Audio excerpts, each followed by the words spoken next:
he perdido la vida, el tiempo, todo lo que tiré como una liga al agua, si he perdido la voz en la maleza, me queda la palabra. Con nosotros Claudio Boyé, psicoanalista, con su columna Psicoanálisis y Política. Adelante. Psicoanálisis y política.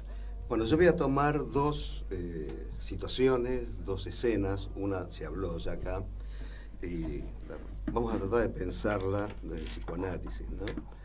La primera escena transcurrió en Roma el lunes, donde Javier Milei fue entrevistado en Requete 4, televisión, y dijo lo siguiente, entre otras cosas: el Estado te roba a través de impuestos todos los días, el Estado tiene el poder de detener a la gente, pero los políticos no se ven afectados ni ven los poderes en juego.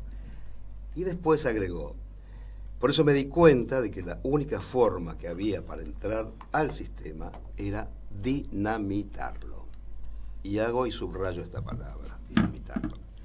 La segunda escena transcurre a miles de kilómetros en Buenos Aires, el mismo día, arriba del colectivo 28, donde una familia, una pareja con un hijo suben, no pueden pagar el boleto del hijo, el hombre, o sea, el padre de familia decide igual subir al colectivo, el colectivero dice no, de ninguna manera, entran en una discusión, se insultan, el colectivero saca la picana y los amenaza y los hace bajar.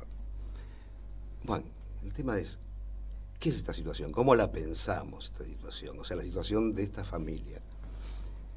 Digamos, podemos pensarla como que, bueno, el tipo estaba loco, como decían algunos en las redes, ¿no? O sea, se gastó la guita en la birra, no tenía para el colectivo, etcétera. Esas taradeces que se dicen por ahí. Pero bueno, el tema es que de lo que se trata acá, por lo menos desde el punto de vista del psicoanálisis, o desde mi punto de vista, es cómo pensar el lazo social, el vínculo social, que es un tema que desde Freud en adelante el psicoanálisis piensa. ¿Y por qué lo piensa? Porque justamente, como decía Freud, una de las fuentes de desdicha del ser humano es el vínculo social, la relación al otro. No es fácil. ¿Por qué? Porque obviamente no somos ángeles, y el psicoanálisis lo muestra muy bien, ¿no? ¿En qué sentido? En el sentido de que nuestras pasiones primarias, para decirlo de alguna manera, el amor ambivalente, amor y odio simultáneamente, la envidia, los celos, están siempre presentes en la relación al otro. Ahora bien, a partir de ahí, uno se pregunta, bueno, pero ¿y entonces cómo es la vida en comunidad, la vida en grupo, ¿no? La vida en sociedad? ¿De qué manera se apaciguan o no estas pasiones, estas pulsiones, ¿no? Donde está la pulsión de destrucción también, donde el otro es visto como un objeto amado, es visto como un enemigo. Entonces, ¿cómo se convive? Esta es la pregunta. Y justamente, digamos, la respuesta que da Freud es muy interesante porque él plantea que la civilización, digamos, a través de la cultura, permite justamente esta convivencia. ¿A través de qué institución que crea la cultura? Porque la cultura crea muchos institutos, muchas instituciones. Una de estas instituciones que crea y que regula la vida en sociedad, ¿cuál es? El Estado. ¿Y dónde ubicamos a la política? Justamente en el Estado. O sea, la política es la que regula y permite la vida en sociedad. No digo ningún ideal de sociedad, pero como se puede, digamos, lo puede regular. Entonces, lo que yo me planteo respecto a lo que está haciendo Milei y esto de dinamitar, el hincapié se hace en dinamitar la economía, en desregular la economía. Pero hay algo más grave, que es concomitante con desregular la economía, pero a la vez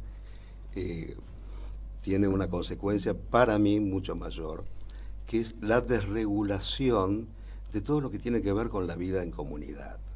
Esto del colectivo, por ejemplo, para mí es una metáfora de otras situaciones. Pongamos por caso la ley de alquileres, donde hay alguien con poder que es el dueño, igual que el colectivero, es el dueño del colectivo, entonces es el dueño de la casa. Te alquilo cuando quiero, como quiero. Entonces la lucha es absolutamente desigual. Digamos. No hay ninguna posibilidad de que el hombre que no puede pagar el colectivo o el que no puede pagar el alquiler digamos, pueda discutirle algo, porque el otro dice, no te lo alquilo o no subís. Esto se llama, digamos, genera violencia y a la vez es, digamos, una lucha muy primaria, o sea, que está por fuera de ¿qué? Por fuera de cualquier regulación. La ley de alquileres regula, digamos, y cualquier otra ley regula de qué manera, digamos, un ciudadano se enfrenta a una situación, a otro ciudadano, etcétera. Entonces, cuando digo que mi ley apunta bien, cuando dice aniquilar, digamos, el sistema, ¿a dónde apunta? Aniquilar el Estado. ¿Y de qué manera aniquilar el Estado? Y lo aniquila aniquilando el vínculo social, el lazo social. Algo que, obviamente, el neoliberalismo lo viene haciendo hace muchos años.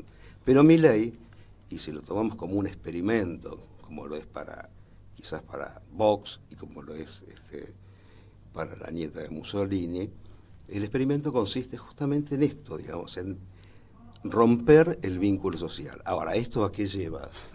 Lleva a la ley del más fuerte, o sea, a que gane el colectivero, que gane el propietario de la casa o del departamento, de lo que sea, y por lo tanto nos lleva a una situación anterior a la formación del Estado. O sea, pues siempre la sociedad fue regulada de una forma u otra por un Estado moderno, o en la Edad Media por la Iglesia, que también regulaba esto. Bueno, él reivindica otros tiempos históricos, ¿eh? Uh-huh.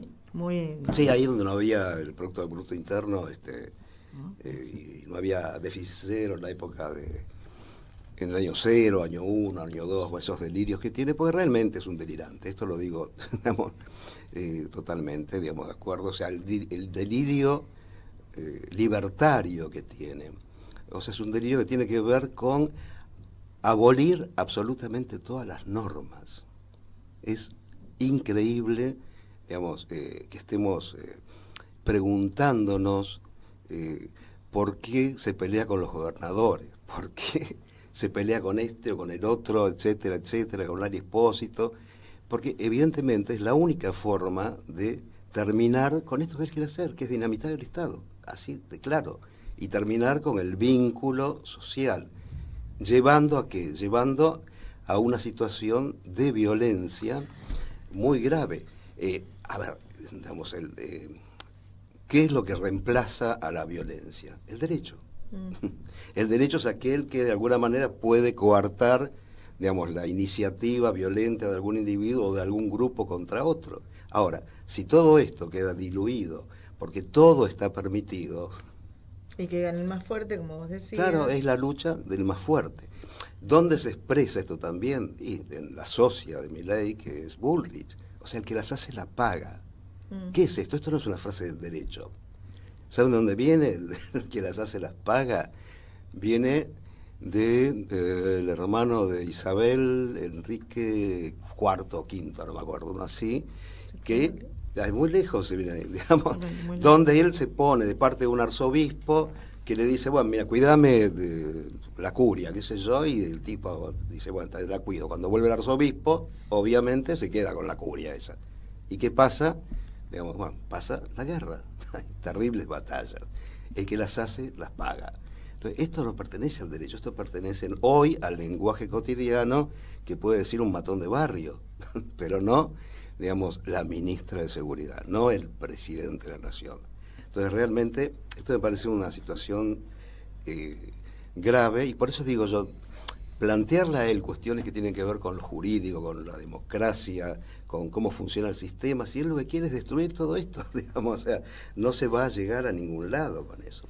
Lo que sucede es que los efectos son catastróficos. Yo pienso en que, por ejemplo, las organizaciones sociales que reparten comida en los comedores tampoco son tenidas en cuenta, pero los que se están muriendo de hambre son los que van a los comedores. Pero por supuesto. Es decir, alguien tiene que... Renunció el que supuestamente tenía que llevar la comida a los comedores, no había comida para los comedores. Es decir, me parece de una crueldad extrema dejar a la gente sin su derecho a la alimentación, la educación, bueno, y dijimos al principio del programa, la salud, los remedios. Sí, todo. Obviamente. Digamos, la crueldad, digamos, tiene que ver con este delirio, digamos, con esta paranoia que tiene, digamos, este buen hombre que es Milei, para decirlo de alguna manera.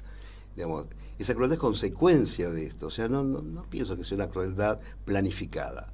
sino que es consecuencia de este delirio, así simplemente. Él lo lleva adelante. Entonces la consecuencia de esto es justamente la crueldad, la falta de medicamentos, la falta de comida, etcétera, etcétera, etcétera. Él no, pero los que lo acompañan, los que están detrás, sí están son detrás. veramente crueles y son, ¿cómo les podría decir? Mercaderes, están esperando el negocio. Sí, a verla. bueno, Karina Milei con ese disfraz que se puso cuando fue a Roma parecía Cruella de Vil, digamos, ¿no? O sea, para no decir el pingüino, pero más o menos andaba entre Cruella de Vil y el pingüino. Pero para cerrar esto, voy a leer un fragmento que es algo que es todo lo contrario de lo que Milei quiere hacer con el Estado. O lo que Sabemos que el mercado organiza económicamente, pero no articula socialmente. Debemos hacer que el Estado ponga igualdad allí donde el mercado excluye y abandona. Es el Estado el que debe actuar como el gran reparador de las desigualdades sociales, en un trabajo permanente de inclusión y creando oportunidades para el fortalecimiento de la posibilidad de acceso a la educación, la salud y la vivienda, promoviendo el progreso social basado en el esfuerzo y el trabajo de cada uno. Es el Estado el que debe viabilizar los derechos constitucionales, protegiendo a los sectores más vulnerables de la sociedad, es decir, los trabajadores, los jubilados, los pensionados, los usuarios y los consumidores. Actuaremos como lo que fuimos y seguiremos siendo siempre, hombres y mujeres comunes que quieren estar a la altura de las circunstancias, asumiendo con dedicación las grandes responsabilidades que en representación del pueblo nos confieren. Fragmento del discurso de Néstor Kirchner, 25 de mayo del 2003. Qué nostalgia. Discurso de Asunción. Qué nostalgia. Bueno, muchas gracias, Claudia, por tu columna.